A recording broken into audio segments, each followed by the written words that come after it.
میرا نام فرح ہے۔ میرا تعلق ایک بہت ہی غریب گھرانے سے تھا۔ میرا باپ غریب ضرور تھا لیکن اس نے ساری زندگی ہمیں حلال کی روزی ہی کھلائی تھی۔ اس کے مقابلے میں میرا ایک تایا تھا جس کے ہاں حلال اور حرام کی تمیز ہی نہیں تھی۔ میرا باپ ساری زندگی حلال کی روزی کما کر بہت ہی جلد بوڑھا ہو گیا تھا۔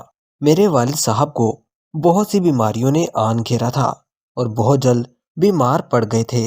ہمارے پاس ان کے علاج کے لیے پیسے بھی موجود نہیں تھے، اس لیے وہ ہمیں چھوڑ کر دنیا سے رخصت ہو گئے۔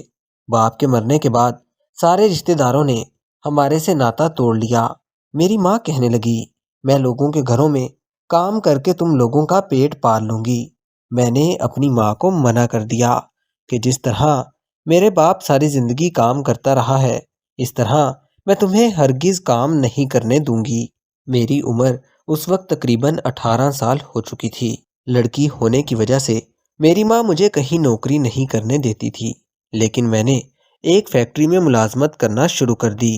فیکٹری کا مالک میرے اوپر بہت ہی زیادہ مہربان تھا، لیکن مجھے اس کی مہربانی اب بالکل بھی نہیں چاہیے تھی، اس لیے میں اس کی نیت کو اچھے سے بھانپ چکی تھی اور میں نے یہ نوکری چھوڑنے کا ارادہ بھی کر لیا تھا کیونکہ مجھے میری عزت بہت زیادہ پیاری تھی۔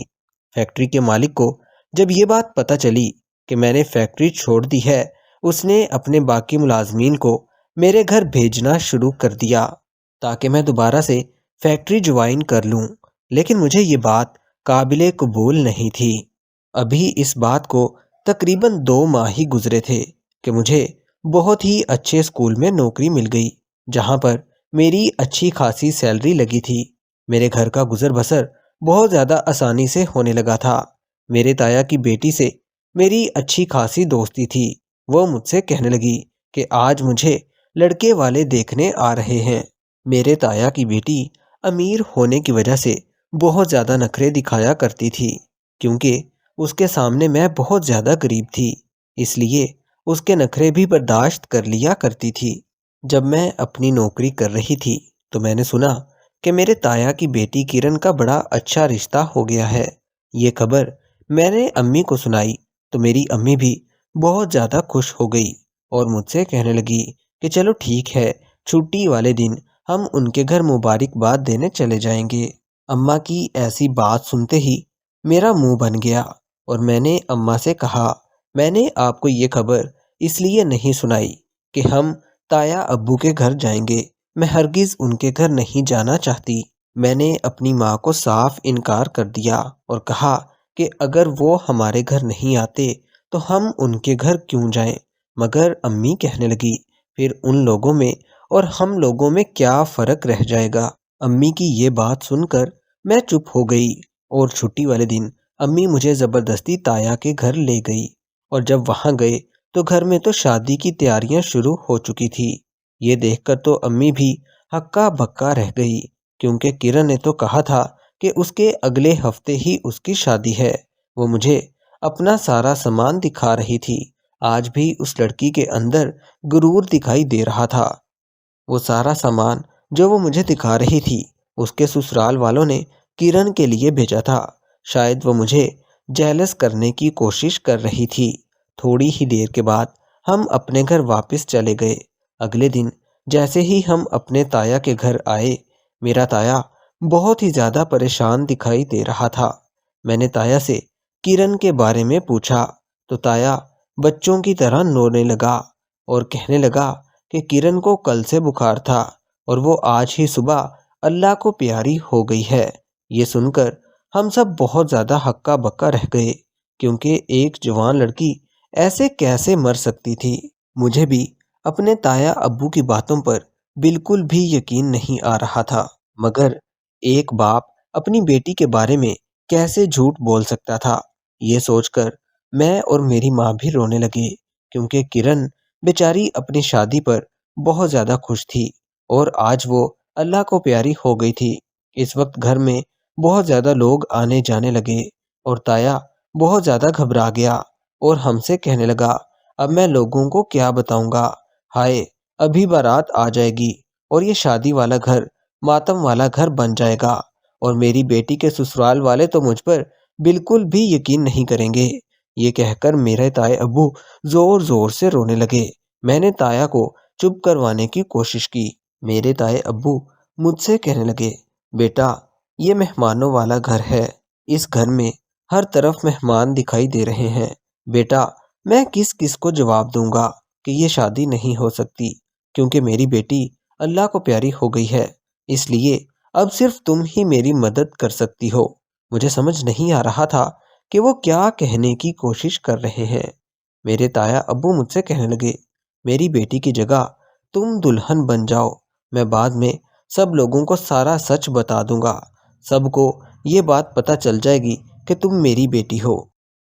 شادی کے فوراً بعد میں سب کو بتا دوں گا کہ میری بیٹی مر چکی تھی، لیکن میرے لیے یہ سب کچھ کرنا بہت زیادہ مشکل تھا۔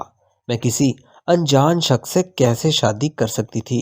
لیکن تایا نے میرے آگے ہاتھ جوڑنا شروع کر دیے، جس کی وجہ سے مجھے تایا کی بات ماننا پڑی اور میں دلہن بن کر اس شخص کے سنگ آ گئی جس کو میں جانتی تک نہیں تھی۔ مجھے اپنے فیصلے پر بہت ہی زیادہ پچھتاوا ہو رہا تھا۔ مجھے ایک بار دلہے کو دیکھ لینا چاہیے تھا، لیکن میں کیا کر سکتی تھی؟ اس لیے میں سجے ہوئے کمرے کو دیکھنے لگی۔ کمرہ بہت ہی زیادہ خوبصورت طریقے سے سجایا گیا تھا، شاید یہ شخص میرے نصیب میں لکھا ہوا تھا۔ یہ سوچ کر میں گہری سوچ میں ڈوب گئی اور اسی وقت دروازے پر زور زور سے دستک ہوئی اور دلہا اندر کمرے میں آ گیا۔ میں نے اسے دیکھا تو فوراً ہی گھونگھٹ گرا دیا۔ وہ بھی آہستہ آہستہ چلتے ہوئے میرے پاس آ کر بیٹھ گیا۔ شادی کی پہلی رات جب میں نے اپنے شوہر کو دیکھا تو میرے ہوش اڑ گئے۔ تم یہاں کیا کر رہے ہو؟ میں سامنے بیٹھے آدمی کو دیکھ کر جلدی سے کھڑی ہو گئی اور وہ مجھے دیکھ کر مسکرانے لگے۔ وہ مجھ سے کہنے لگا، ارے بیٹھ جاؤ، اتنی بھی جلدی کیا ہے؟ اب تو تم میری بیوی بن چکی ہو، اب تو نخرے مت کرو۔ یہ کہہ کر اس آدمی نے میرا ہاتھ پکڑنا چاہا، مگر میں نے اسے ہاتھ نہیں لگانے دیا اور میں کمرے سے باہر نکل آئی۔ میں نے اس لڑکے سے کہا، مجھے نہیں پتا تھا کہ میری کزن کی شادی آپ سے ہونے والی تھی۔ میری بات سن کر وہ فیکٹری کا مالک ہنسنے لگا اور مجھ سے کہنے لگا کہ میں تمہیں پسند کرتا تھا اور تم سے شادی کرنا چاہتا تھا، اس لیے میں نے تمہارے تایا سے بات کی اور اس نے میری شادی تمہارے ساتھ آسانی کے ساتھ کروا دی۔ فیکٹری کے مالک کی ایسی بات سن کر میرے ہوش اڑ گئے اور مجھے یقین نہیں آ رہا تھا کہ تایا نے میرے ساتھ اتنا بڑا دھوکہ کیسے کیا ہے۔ میں نے اسے کہا کہ میں تمہارے ساتھ ایک منٹ بھی یہاں پر نہیں رہوں گی اور اس کا گھر چھوڑ کر اپنے تایا کے گھر واپس آ گئی۔ لیکن جیسے ہی تایا کے گھر پہنچی میرے رونگٹے کھڑے ہو چکے تھے، کیونکہ میری کزن مری نہیں بلکہ وہ تو زندہ کمرے میں موجود تھی۔ میری کزن اپنے باپ کے ساتھ باتوں میں مصروف تھی۔ میرا تایا مجھے دیکھ کر حیران رہ گیا اور کہنے لگا، تم یہاں کیا کرنے آ گئی ہو؟ میں نے جب ساری کہانی اپنے تایا ابو کو سنائی تو وہ زور سے ہنسنے لگا اور کہنے لگا، میں نے فیکٹری کے مالک سے بہت زیادہ پیسے لے لیے تھے تاکہ تمہاری شادی اس کے ساتھ کر سکوں، مطلب یہ سب کچھ پہلے سے ہی پلان کیا ہوا تھا۔ تایا کی باتیں سن کر میرا دل چاہ رہا تھا کہ زمین پھٹ جائے اور میں اس میں دفن ہو جاؤں۔ میں نے چیخ کر اپنے تایا ابو سے کہا کہ تم اپنی بیٹی کی شادی اس آدمی سے کر دیتے، لیکن میری زندگی تم نے کیوں برباد کی؟ میرے تایا کی بیٹی کہنے لگی، میں کیوں اس بوڑھے آدمی سے شادی کرتی؟ وہ تو تمہارا عاشق تھا۔ میں یہ سب سن کر اپنے گھر واپس آ گئی اور آ کر ساری باتیں اپنی ماں کو بتا دی۔ میری ماں سے یہ سب کچھ برداشت نہ ہوا۔ ہم نے ان لوگوں کے خلاف کورٹ میں کیس دائر کروا دیا اور اس بوڑھے آدمی سے میں نے 4 مہینے کے بعد طلاق لے لی، کیونکہ میں پیسے کی لالچ میں شادی نہیں کرنا چاہتی تھی۔ میرے باپ نے ساری زندگی ہمیں حلال کا نوالا ہی کھلایا تھا اور یہ میری زندگی تھی اور میں بوڑھے کی بیوی بن کر زندگی نہیں گزار سکتی تھی۔